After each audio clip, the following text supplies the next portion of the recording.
Today's video is sponsored by Helix Sleep.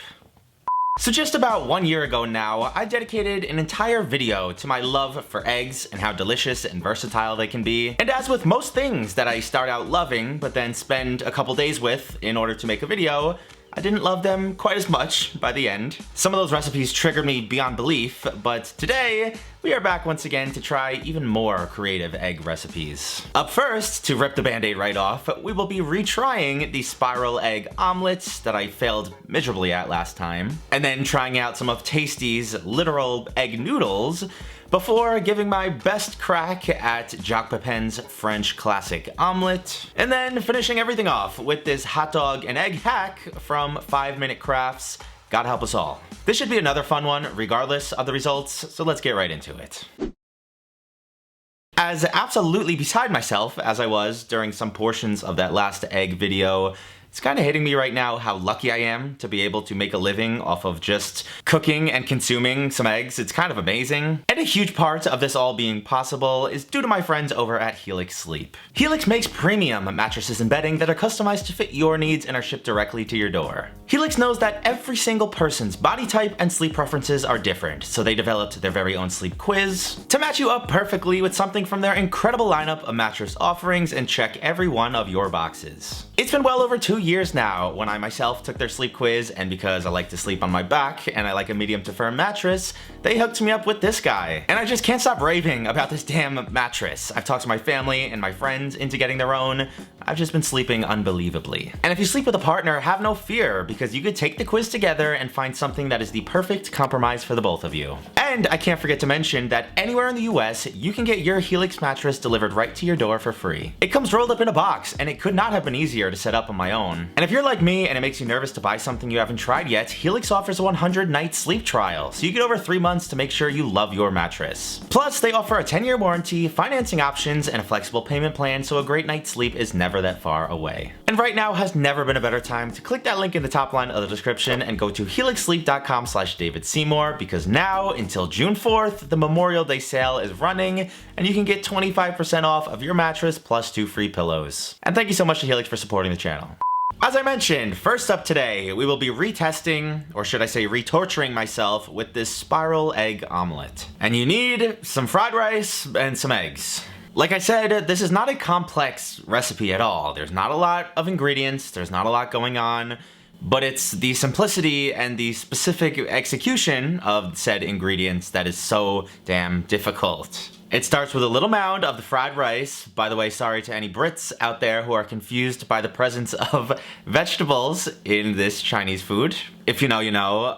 And then we move over to the egg, and there's a few things I'm gonna change from the last video. Firstly, I'm gonna push the eggs through a strainer. This basically guarantees a homogeneous mixture. There's not gonna be any big stray egg lumps. And secondly, I'm gonna mess with every single variable that's going on here, from the heat to the type of pan that I'm using to the amount of oil that I'm putting in the pan first. And for this first attempt, I used the same pan I used last year over a very low heat, and let's just say no, but I didn't expect to get it on the first try anyway. And actually, I'm not gonna waste any more time with these pans. I broke out the big guns right away. I spent some money on a nice new non-stick Teflon pan, which looks extremely similar to the one that they used in the video.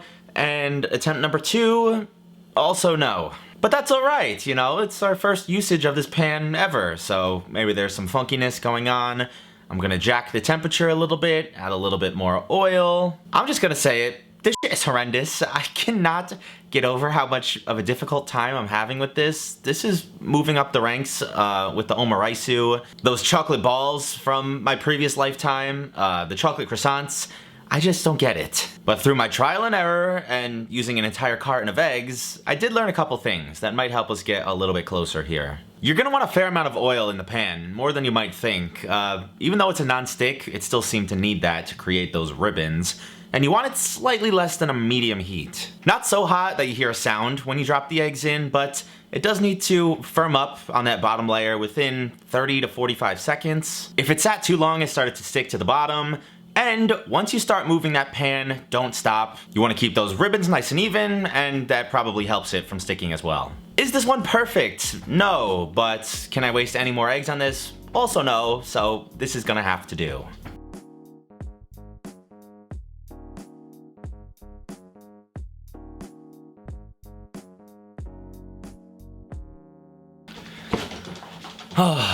What a bitch. Is this as perfect and swirly and centered as the one in the video? No, but I don't care. I think we already know what this is gonna taste like, but for the sake of the video. Tastes like it wasn't worth it. It tastes fine, it's just eggs and rice. Maybe if you see it out somewhere at a restaurant, you can give it a shot, but never do this at home. I'm not exaggerating. You're probably not gonna get it as good as the video. It doesn't taste any different from just making a sheet of egg and laying it over some rice. I'm happy to have checked it off my redemption list, but it's just not worth the stress. Next today on our egg venture, we're gonna be taking it down just a half a notch in the difficulty, but taking it up even higher in the creativity, and trying out Tasty's full-on literal egg noodles. And I grabbed some marinara sauce and parsley, Parmesan, a couple of eggs, and salt and pepper. When I say literal, it's obviously because when you hear of an egg noodle, you think of the much shorter, more ribbony noodles that I honestly don't love too much. I feel like there's so many good pastas out there that an egg noodle is one of the last ones I would reach for. I'd much prefer basically any long pasta, even a penne or a ziti. Like, when I'm in the store, I am not looking at egg noodles. It's because somebody else cooked it for me. Maybe my mom, she loves those things. But feel free to slander me in the comments if you are indeed a fan of the egg noodle. For this iteration of the egg noodle though, it's literally just a paper thin omelet where you cover it up to help that steam cook the top. Flip it out on your board, slice it in nice thin noodles, and then top it with whatever you like, in this case some sauce, parsley, and parm. And the only thing I could think of with this is try to avoid getting any browning on your egg. Obviously, if you want this to look like pasta, you want it to be as bright and evenly yellow as you can get it. But besides that, it's pretty simple. What you see is what you get, so let's give these a taste. These recipes are easy. Actually, I almost screwed these up too when I was flipping the pan onto the cutting board. You might not have noticed. But here we have a full-on egg noodle in the very literal sense.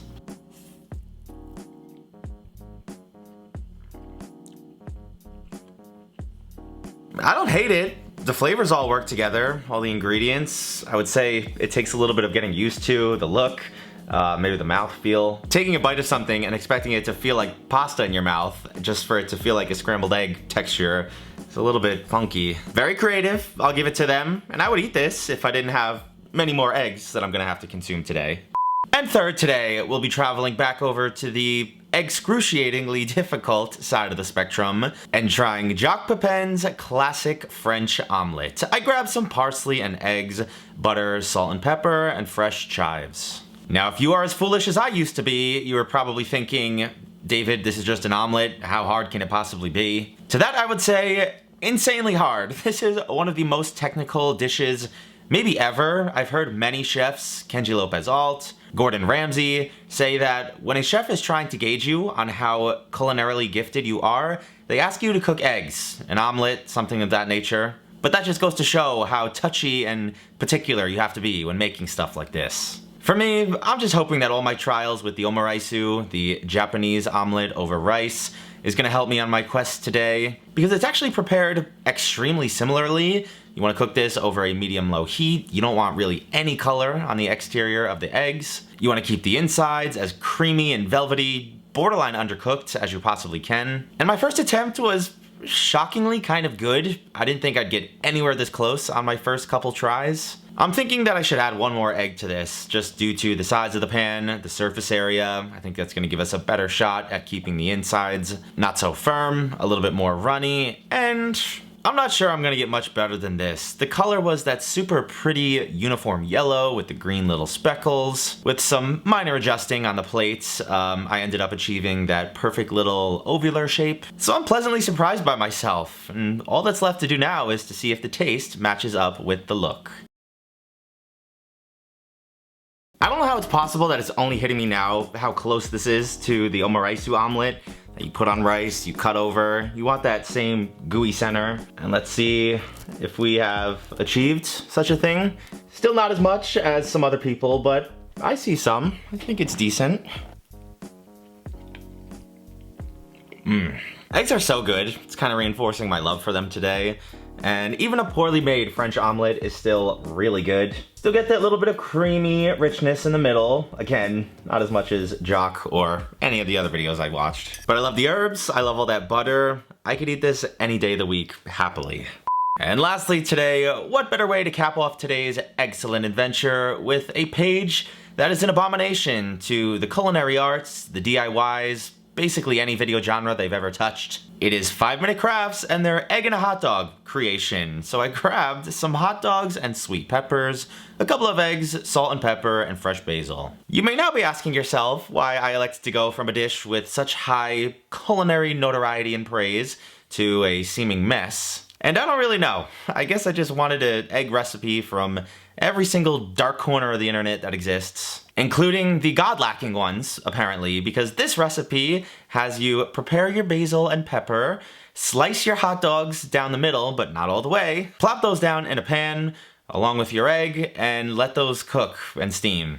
It's kind of a shame that pages like 5-Minute Crafts and Twisted and lots of TikTokers have kind of made their bed with their reputation already. You take nothing that they ever post seriously. So whenever something from one of those pages turns out good, I'm kind of shocked because I already have a preset opinion on some of this stuff. And as I was finishing this up, it was kind of hitting me that this is just a hot dog and an egg and some toppings, so obviously it's not going to be bad. I think it's just the weird preparations, the obsessions with hyper-American foods like bacon and gelatin and hot dogs. It's another reason that it turns people off. But as for these, they might end up being fine. I mean, who knows, but there's only one way to find out.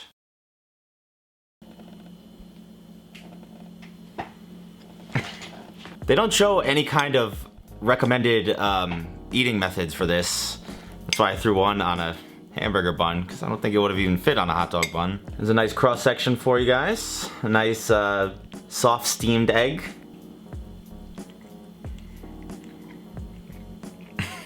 I mean, it tastes pretty good. It's a hot dog and an egg. I don't know much else to say. I think the most baffling part of this might be the toppings. I guess you shouldn't question the mind of somebody who thought of putting an egg in a hot dog.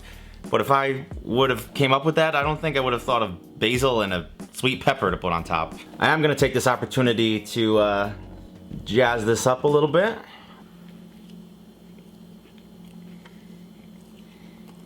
Now listen though, I'm not gonna sit here and lie to you. This is good. I would probably remove the peppers and add some cheese, maybe a little ketchup. There's nothing wrong with this. It's a hot dog and egg burger. If you like those two things, and buns, I guess, I think you would have no issue with this. If I had to guess, this definitely was made in irony. Like, 5-Minute Crafts doesn't think any person with a right mind is gonna remake their stuff. But it's kind of lost on me. I would eat this. I wouldn't probably ever think to make it again, but for right now, I'd be lying if I said there wasn't a chance I was gonna finish that.